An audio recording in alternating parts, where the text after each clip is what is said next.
Numbers में आज प्रमेय संख्या को हम लोग आज पढ़ेंगे।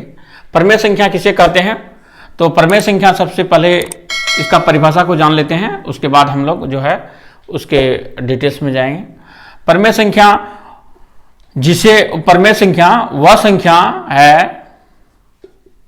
वह संख्या है जिसे पी क्यू के रूप में लिख सकते हैं। ठीक है, पी क्यू का कहने का मतलब है अंश और हर के रूप में हम लोग लिख सकते हैं।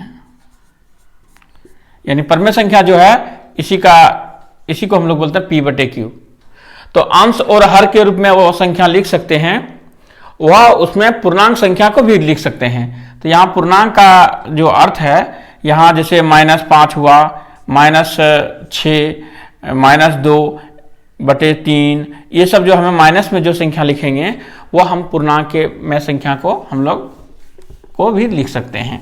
तो प्रमेय संख्या को हम लोग का परिभाषा क्या निकल के आता है कि प्रमेय संख्या वह संख्या है जिसे पी क्यू के रूप में लिख सकते हैं और P एवं Q पूर्णांक तथा Q नॉट इक्वल 0। यानी यहाँ पर ये सब हम लोग जो परिभाषा को पढ़ लेते हैं, ठीक है, पढ़ लेते हैं, लेकिन ये परिभाषा पढ़ने के बाद पी क्यू के रूप में लिख सकते हैं। और यहाँ पर ये जो Q नॉट इक्वल टू 0 जो दे देता है, आइए पूर्णांक, इसी तरह से हम लोग को परिभाषा तो पढ़ लेते हैं, लेकिन हम लोग का समझ से थोड़ा सा दूर हो जाता है कि हम आखिर ये संख्या है किस प्रकार से हम लोग यह लिख सकते हैं।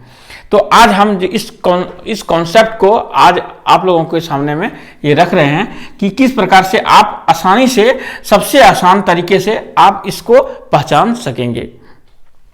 तो यहां तक तो आप समझ गए कि जैसे पी क्यू के बटे के रूप में लिख सकते हैं, यानी अंश और हर के रूप में लिख सकते हैं, यही अंश और हर के रूप में लिख सकते हैं। ठीक है, अब यहाँ जो संख्या दिखा रहा है Q नॉट इक्वल टू 0, यानी आप यहाँ कह रहा है कि हम जो नीचे में जो है, मान लीजिए यहाँ 5 लिखेंगे, यहाँ हम लोग नीचे में जो है 0 हम लोग कभी नहीं लिख सकते हैं, यानी हम लोग पी क्यू के रूप में हम कोई संख्या 5/2, 7/3 ये हम लिख सकते हैं, लेकिन इसका Q का यहाँ क्या हुआ, हर को हम लोग कभी भी 0 नहीं लिख सकेंगे। अगर हम लिख देंगे तो वह प्रमेय संख्या नहीं होगा। यही परिभाषा को आपको समझने के लिए कहा गया है कि इसमें आपको समझना यह है कि हम कोई भी संख्या को बट्टे के रूप में लिख देते हैं, लेकिन उसको हम नीचे वाले जगह में जो हर का जो स्थान होता है उसमें हम कभी भी हम 0 नहीं लिख सकते हैं, उसमें नहीं लिखेंगे, तभी हमारा यह प्रमेय संख्या का यह परिभाषा इसका फॉलो करता है। तो हम लोग जैसे मैं उदाहरण को देखते हैं, जैसे मान लीजिए 0 प्रमेय संख्या हो गया, ठीक है, 1 प्रमेय संख्या हो गया, 2 प्रमेय संख्या हो गया, 3 ये प्रमेय संख्या हो गया। क्यों होता है? क्योंकि हम लोग जो है नीचे एक, यदि कभी भी हम लोग जब कोई इक्वेशन को सॉल्व करते हैं तो उसमें यदि नहीं रहता है फ्रैक्शन में, तो हम लोग अपने मन से 1 को दे देते हैं ना। इसी तरह से दे देने के कारण से हम लोग को यहाँ पर क्या होता है, ये सारे जितने हैं ये प्रमेय संख्या है, और है जो आपको देखने के रूप में आपका मन में लगे कि ये आसानी से सॉल्व हो जाए, बहुत इजी लगी, तो हम लोग उसको प्रमेय संख्या के रूप में कह सकते हैं। जैसे मान लीजिए आपको हम दे देंगे आपको 49, ठीक है, तो आप इसको बोलेंगे ये 49 दे दिए ना, बहुत अच्छा है, ये तो 7 होगा इसका आंसर, ठीक है। तो ये बहुत आसानी से निकल गया। अब हम यहाँ पर आपको इससे दे दिए आपको 3, तो आपको असमंजस में पड़ जाएंगे, इसको तो बड़ा निकालना पड़ेगा कॉपी में, ये पॉइंट में आएगा, ये तो क्लियर आएगा नहीं। तो ये सब यदि आपको बहुत आसानी से निकल जाए, वह संख्या क्या कहलाता है, प्रमेय संख्या ही कहलाता है।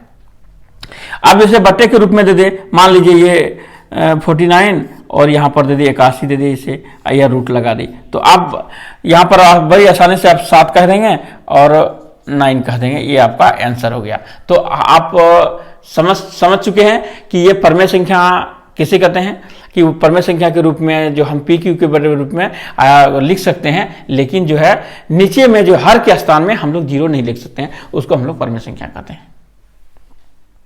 अब हम लोग देखते हैं अप्रमेय संख्या को।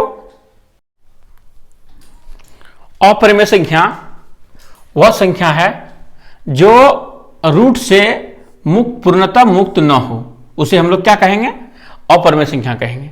तो ये रूट से मुक्त न हो का क्या अर्थ होता है? देखिए, कोई भी संख्या मान लीजिए हम लोग निकालते हैं, ऐसे निकालेंगे, इसको 25 है, तो 25 को हम लोग रूट से यदि रूट से मुक्त करेंगे तो हमारा 5 होगा, आंसर हो गया। तो ये संख्या क्या हुआ? रूट से मुक्त हो गया। लेकिन आपको हम यदि अगर यहाँ पर लिख दें 3, तो आप बताइए ये जो 3 लिखे हैं रूट के अंदर से, यह कभी भी मुक्त नहीं होगा। और अगर यदि यह मुक्त होगा तो उसका दशमलव पॉइंट में जैसे है इस तरह पॉइंट, इसका 1 दशमलव के बाद पॉइंट में, और उसका जो है लगातार वह प्रक्रिया जो है चलते रहेगा। यानी ये रूट से कभी भी एकदम अवरोध आसानी तरह से मुक्त नहीं होता है। इसलिए इसको हम लोग अपरिमेय संख्या कहते हैं। तो अपरिमेय संख्या में कौन सा हो जाएगा आपका?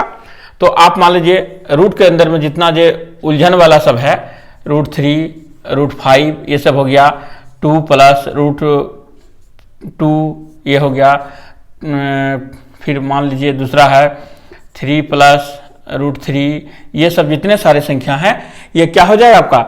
यह अपरिमेय संख्या हो जाएगा।